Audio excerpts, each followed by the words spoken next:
Okay, so I've been thinking about something lately, and it has to do with Neville Goddard and his law of assumption practices. And if you haven't dug into the Neville Goddard teachings, I definitely recommend it. It's really, really good.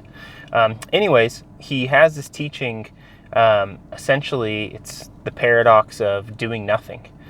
And when I first heard it, I kind of thought, have you ever heard something that's so radically counter to everything that you've ever been taught that it kind of makes your brain almost feel like it's going to short circuit?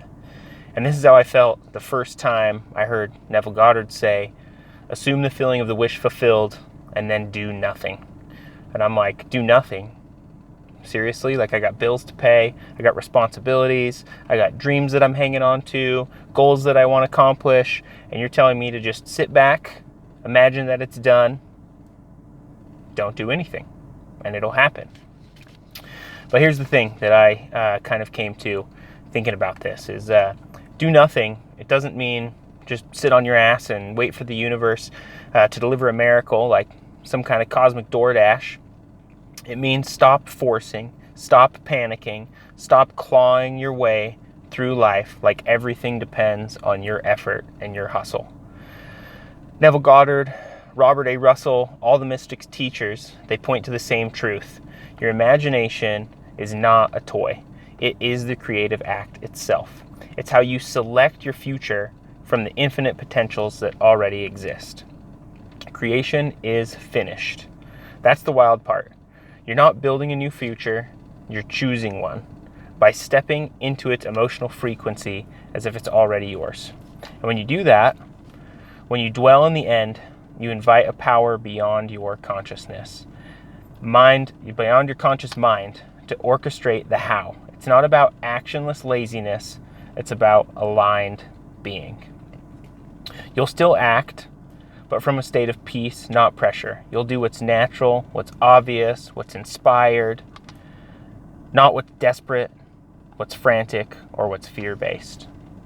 When I'm stuck, when I feel like I'm drowning in obligation or stress, I come back to this. I close my eyes and I imagine the freedom. I feel myself waking up, fulfilled, rested, living in alignment. I taste the air of a new life. I hear my kids laughing, having a great time. I feel the peace in my wife's eyes. I imagine as if everything I wanted was already happening. And I sit back in that, not for escape, but for anchoring. Because here's the truth. The world reflects what you are, not what you want. When you hold that imaginal scene long enough, consistently enough, something begins to shift. Ideas come, people show up, synchronicities line up like breadcrumbs. This is the bridge of incidents that Neville talks about, and you walk it not knowing how it will unfold, but knowing that it will. But that requires the hardest work of all, and that's letting go of the need to make it happen. The ego says, go and do more, go hustle more, go find a new lead. But the I am says, be more and let life respond.